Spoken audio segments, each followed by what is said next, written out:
पृथ्वी पर मनुष्य का जन्म कैसे हुआ? पृथ्वी पर मनुष्य का जन्म आज भी रहस्य का विषय है। आप भले ही कितनी किताबें पढ़ ले, लेकिन इन नतीजे पर धर्म और विज्ञान की राय आपको अलग अलग ही मिलेगी। ऐसा नहीं है कि सिर्फ हिंदू या सनातन धर्म ही यह कहता है कि इंसान मानू और शत्रुपा की संतान है, बल्कि दूसरे धर्म के लोग भी खुद को एडम और हेव की संतान मानते हैं। लेकिन विज्ञान का दावा इससे सट उल्टा है। आज के इस वीडियो में हम यह जानने की कोशिश करेंगे कि आखिर पृथ्वी पर मनुष्य का जन्म कैसे हुआ। पृथ्वी पर जीवों की उत्पत्ति को लेकर हर धर्म गुरु, दार्शनिक और वैज्ञानिकों की अलग अलग राय है। हालांकि आप चाहे हिंदू धर्म ग्रंथ उठाए या मुस्लिम या फिर ऐसा, ये उनमें आपको ज्यादातर बातें एक ही तरह की मिलेंगी, बस नाम अलग हो सकते हैं। हिंदू पुराण कहते हैं घनघोर अंधेरे में पहले ब्रह्मा का जन्म हुआ। जन्म के तुरंत बाद वो तपस्या करने लगे। तपों की शक्ति से ही उनके एक अंग से जीवों का जन्म हुआ है। पृथ्वी पर पहली थोड़ी मनु और शतरूपा की थी। पूरी दुनिया उन्हीं की संतान है। जबकि इस्लाम धर्म का कुरान कहता है कि ये अल्लाह ने हर जीवित चीज की पानी से बनाया है, उसी से पूरे संसार की रचना हुई है। जबकि ईसाइयों का धर्म ग्रंथ बाइबिल कहता है 6000 साल पहले किसी एक शुभ दिन ईश्वर ने विश्व की सभी प्रजातियों की रचना एक झटके में कर दी थी। हालांकि इस बात का कई लोग सवाल भी उठाते, क्योंकि हिंदू धर्म की माने तो सिर्फ कलयुग ही 5000 साल बीत चुका है। इसके हिसाब और द्वापर और त्रेता युग में फिर इंसान क्या दुनिया नहीं होनी चाहिए थी? आमतौर पर हर धर्म की यह धारणा बिल्कुल एक जैसी है कि पृथ्वी पर जीव जंतुओं की उत्पत्ति एक चमत्कार है, जबकि विज्ञान इससे उलट दावे करता है। महान दार्शनिक अरस्तु का कहना था कि मिट्टी, कीचड़, धूल और सड़ती हुई चीजों से जैसे कीड़े मकोड़े पैदा हो जाते हैं, हो सकता है वैसे ही इंसान भी उसी उत्पत्ति हुई हो। हालांकि फ्रांसीसी वैज्ञानिक हुए पाश्चात्य का कहना था कि किसी जीव से ही जीव की उत्पत्ति हुई है। यह संभव नहीं है कि निर्जीव चीज से सजीव इंसान बन जाए। साल 1871 में चार्ल्स डायमंड ने कहा था कि पृथ्वी पर इंसानों की उत्पत्ति रासायनिक अभिक्रियाओं और भौतिक क्रियाओं के मेलजोल से हुई थी।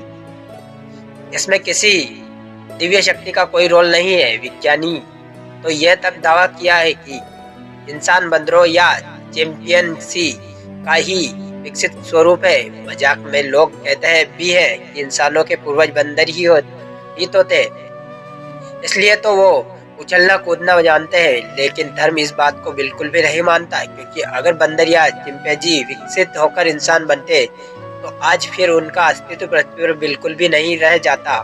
क्योंकि विज्ञान यह भी कहता है कि कोई भी जगह है या जीव जब अपना स्वरूप बदलता है तो अपना पुराना अस्तित्व खो देता है। जब मजेदार बात तो यह है कि जब अब तक सभी वैज्ञानिकों ने जीवों का विकास ही समझाया है, सालों की रिसर्च के बाद सिर्फ यही पता लगा पाए हैं कि इंसान जब आदि मानव के रूप में जंगलों में घूम रहा था तो कैसे पत्थरों से आग जलाया। उसके बाद उसने अंदर बुद्धि विकसित हुई, जिसके बाद उन्होंने खेती शुरू की और फिर गृहस्थ जीवन बसाना शुरू किया। लेकिन जीव की उत्पत्ति की असली वजह कोई नहीं समझ पाया।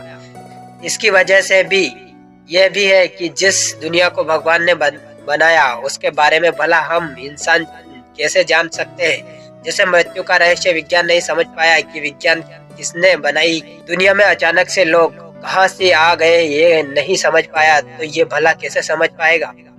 ये सब पहले पृथ्वी पर कौन सा जीव आया? अक्सर ये सवाल आप सुनते होंगे कि पहले मुर्गी आया या अंडा, लेकिन इसका जवाब शायद किसी के पास नहीं है और ये प्रश्न मजाक में ही पूछा जाता है।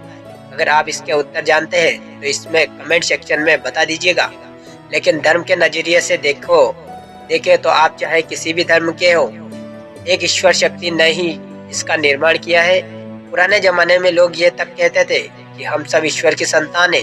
समस्त ब्रह्मांड के केंद्र में एक पृथ्वी है और उस पृथ्वी के केंद्र में इंसान रहता है। भगवान ने अपने बच्चों को सबसे सुरक्षित जगह रहने के लिए भेजा है।